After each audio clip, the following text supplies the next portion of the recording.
Hello tout le monde et bienvenue pour un nouveau craft avec moi. Je vous propose aujourd'hui de se faire un petit projet simple, quelque chose que c'est un des trucs que j'avais fait quand j'avais commencé le crochet. Je trouvais ça assez chouette à faire et pour le coup, assez simple.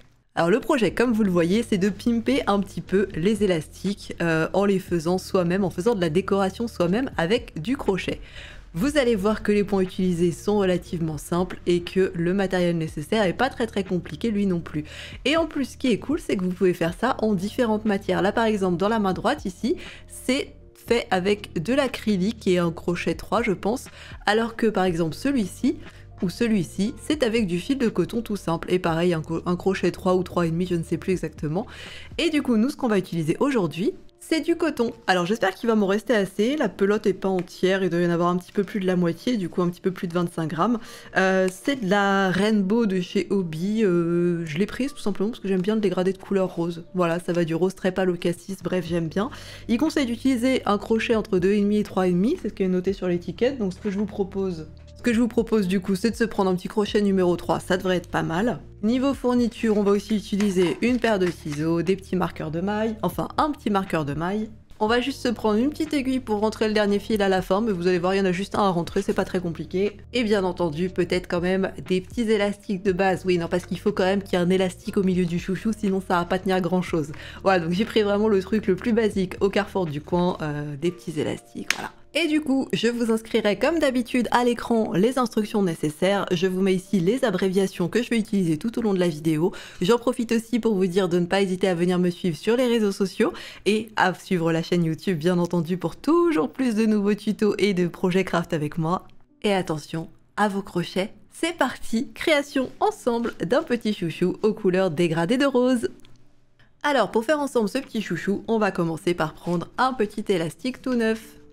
Voilà, une fois qu'on a notre petit élastique, on va venir faire un premier nœud coulant dans notre fil.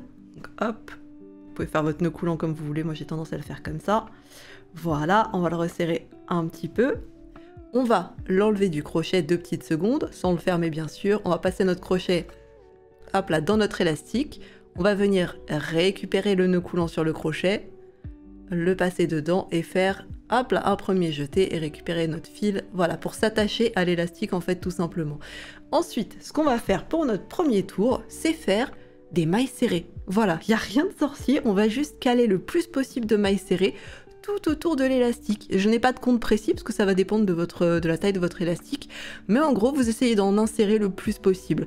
Et en faisant ça, vous essayez aussi de cacher ce fil en fait, ce fil de fin. Hop là. Donc je vais commencer à faire une première maille serrée, vous voyez que j'englobe à chaque fois le fil à l'arrière. Et du coup je fais ma première maille serrée. Je peux la marquer si je veux, on en profitera de cette petite maille serrée. Hop là, pour venir s'attacher à la fin avec une maille coulée, donc si vous voulez vous pouvez la marquer, sinon c'est pas très important. Mais surtout vous en profitez à chaque fois pour cacher le fil à l'arrière le plus possible, le fil restant.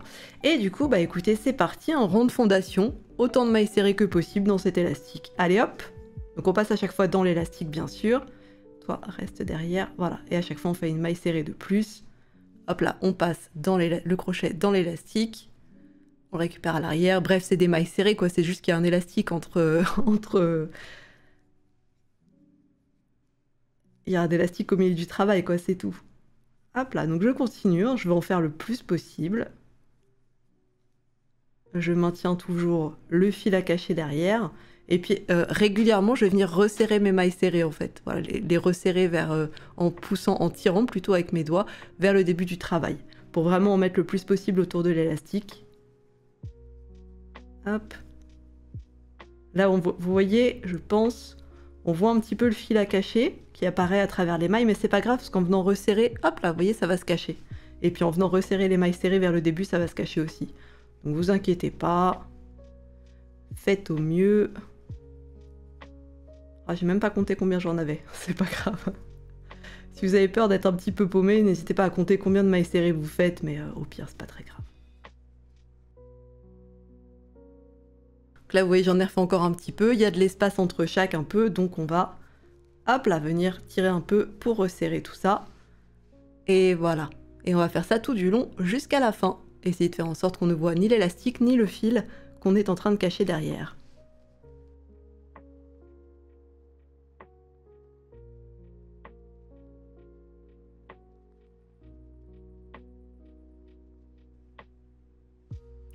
Voilà, écoutez, pour le début, je pense qu'on est plutôt pas mal. Là. Alors, me demandez pas combien j'ai mis de mailles serrées, j'en ai aucune idée, j'ai pas compté. C'est pas très grave. Mais on va pouvoir s'attaquer au deuxième rang. En fait, il va y avoir un total de 3 rangs hein, pour faire ce chouchou. Je sais qu'on dirait pas, mais si, il n'y a absolument que 3 rangs.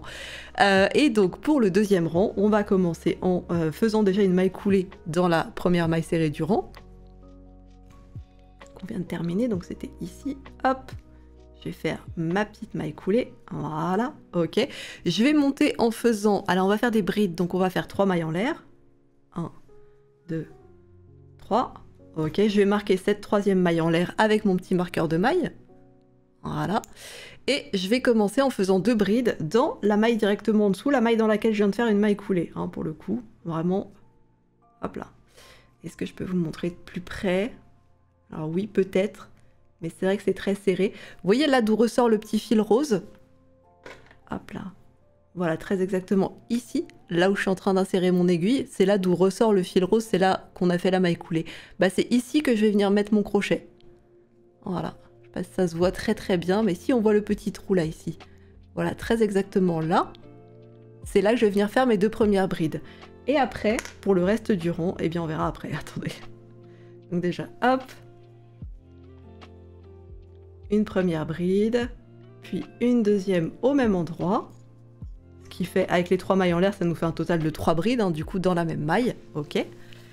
Donc c'est bon, j'ai mes 3 brides dans la première maille, et pour continuer, en fait, vous allez faire 3 brides dans chacune des mailles suivantes, jusqu'à la dernière, dans laquelle vous ferez 3 brides aussi, puis vous viendrez vous rattacher au début en faisant une maille coulée dans cette troisième maille en l'air qu'on a marquée avec le marqueur de maille. Alors ça, c'est si vous voulez quelque chose qui... C'est quoi le verbe? Quelque chose qui froufroute un peu, enfin qui, voilà, qui fait beaucoup de vagues. Si vous voulez que votre chouchou fasse moins de vagues, peut-être, qu'il ait moins de relief comme ça, mettez peut-être que 2 brides dans ce cas-là, et non pas 3 brides. Ça va être à votre convenance, c'est vous qui choisissez. Non, dans celui-ci, j'ai fait 3 aussi. Mais voilà, sachez que plus vous allez mettre de brides dans ce rang-là et de mailles dans le rang suivant, plus ça va avoir tendance à gonfler, en fait, à faire très épais. Moi, j'aime bien quand les chouchous sont comme ça, mais ça, c'est à votre préférence, à votre convenance. Il n'y a que en testant que vous saurez ce que vous préférez, de toute façon. Donc moi, je vais continuer comme ça, ce rang-là, à savoir 3 brides dans chacune des mailles suivantes. Donc la prochaine se situe... Hop là, juste ici, elle est en violet, c'est celle d'après, c'est celle-là, on voit les 2 brins du V au-dessus. Voilà, je vais faire 3 brides dans celle-ci, puis 3 brides dans la suivante qui est là. Hop là, puis 3 brides encore dans celle d'après, etc., etc. Et je vous propose de faire un petit accéléré et de vous retrouver à la fin du rang.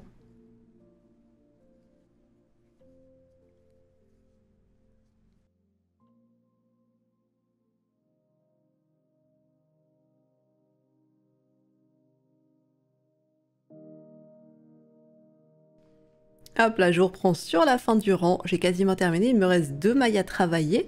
Si je vous montre de plus près, donc il me reste celle-ci, voilà, qui n'a pas encore été travaillée, et celle d'à côté, si je dis pas de bêtises, oui, parce que la maille coulée a été faite encore à côté, donc il me reste plus que 2 mailles à faire, donc enfin 2 mailles, 3 brides dans chacune des 2 mailles, donc on est parti.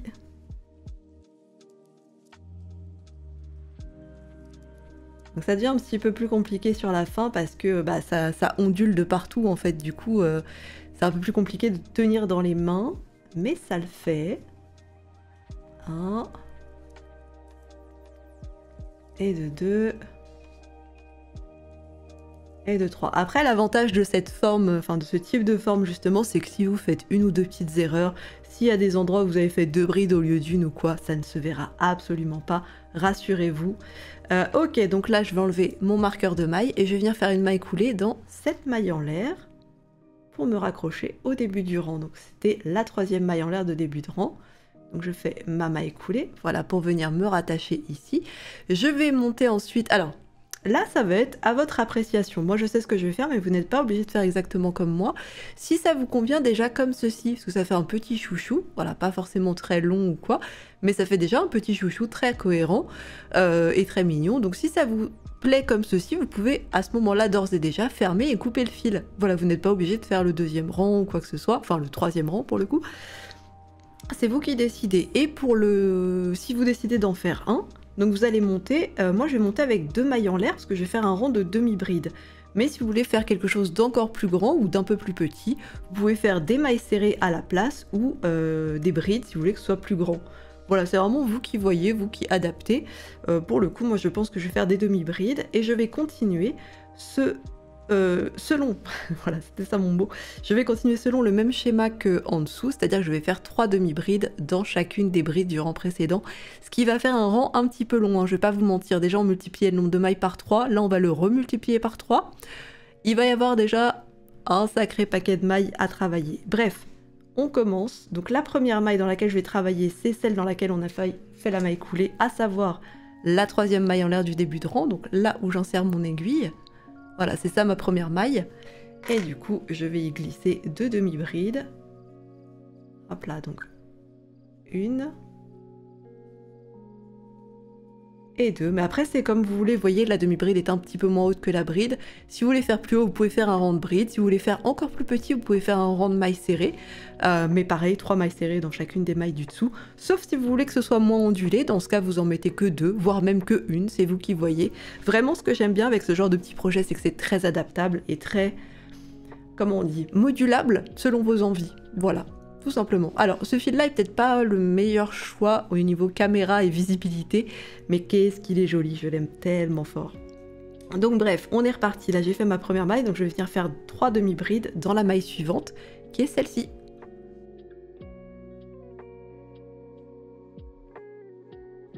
Voilà, c'est fait. Du coup, maintenant, encore 3 demi-brides dans la maille suivante, qui est juste là.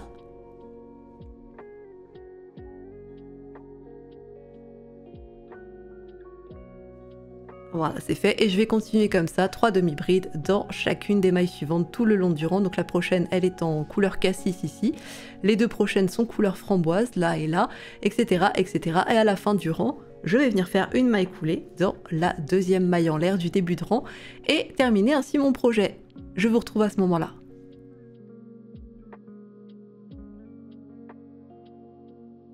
Et voilà, je vous reprends là parce que j'ai quasiment terminé. Il me reste 3 demi-brides à faire dans chacune des 2 mailles restantes.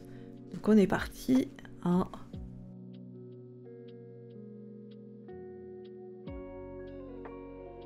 Et 3. Puis encore 3 demi-brides dans celle-ci. Et 3. Voilà, c'était la dernière. Et du coup, vous voyez qu'on arrive à l'endroit où il y avait le petit marqueur de maille. Je vais l'enlever. Hop là, et je vais venir faire une maille coulée à l'endroit qui était marqué par mon marqueur de maille. Et voilà, et je vais fermer. Donc je fais, hop là, une petite dernière maille comme ça.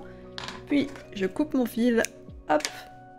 Puis je viens tirer le reste de fil à travers et fermer en tirant sur ce fil. Voilà, et tout ce qui reste à faire en fait maintenant, c'est cacher ce fil-là, puis finir de cacher éventuellement celui qui est à l'intérieur. Voilà, s'il en reste un petit peu, n'hésitez pas à finir de le cacher.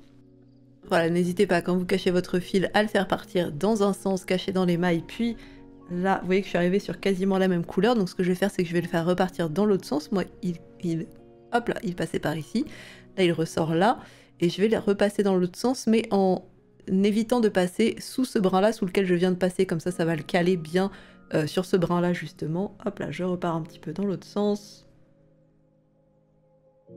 Hop, et ça sera pas mal comme ça, je pense. Là, vous voyez comme ça, le brin en question, le brin qui est juste là, voilà, ici, va servir de, hop là, d'arrêt en fait, tout simplement. Voilà, donc comme ça, si ça tire dans un sens ou dans l'autre, ça sera, comment dire, attaché plus ou moins à ce brin-là. Et voilà, premier fil caché, et le deuxième, s'il en reste un peu. Donc là, voilà, on va juste le tirer un petit peu. Globalement, il a été caché sur toute la longueur de l'élastique déjà, donc je pense que ça suffit largement. On va juste le couper à ras. Hop là, voilà, et tirailler un tout petit peu pour le cacher. Si de temps en temps il ressort, parce que à force de faire bouger un petit peu les mailles serrées en détendant, retendant l'élastique, ça peut arriver qu'il ressorte un petit peu à un endroit. Pareil, vous retirez un petit peu dessus, vous essayez de le replanquer un petit peu. Après, le souci, c'est que ça peut jamais, comment dire, rester complètement 100% entièrement caché dedans. Pourquoi? Parce qu'en dessous c'est un élastique et qu'un élastique quand vous le tirez, bah ça va forcément faire bouger un peu les mailles serrées dessus. C'est normal en fait, c'est tout à fait normal. Mais ne vous inquiétez pas parce qu'au début on a fait un nœud coulant, on l'a fait passer dans un nœud coulant, donc c'est quand même relativement sécurisé. Voilà, donc là vous avez votre petit chouchou. Pour le coup ça m'a pris, je sais pas, 3/4 d'heure, 1 heure à le faire peut-être, ou un peu moins je pense. Et vous pouvez le faire bien entendu plus gros. Alors celui-ci est légèrement plus gros, pas beaucoup. Pourquoi? Parce que celui-ci a été fait en coton aussi, comme celui-ci. Mais je pense que ça, c'était du coton légèrement plus épais, que j'ai dû utiliser un crochet 4 peut-être. Probablement du crochet 4 en fait pour celui-ci. Mais c'est du coton aussi. Voilà, ça par exemple, c'était exactement la même taille à mon avis. Ouais, c'est exactement la même taille. Donc ça, j'ai dû utiliser un crochet 3 aussi pour le faire.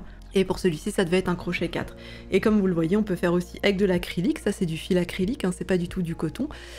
Et vous pouvez le faire grosso modo avec à peu près ce que vous voulez.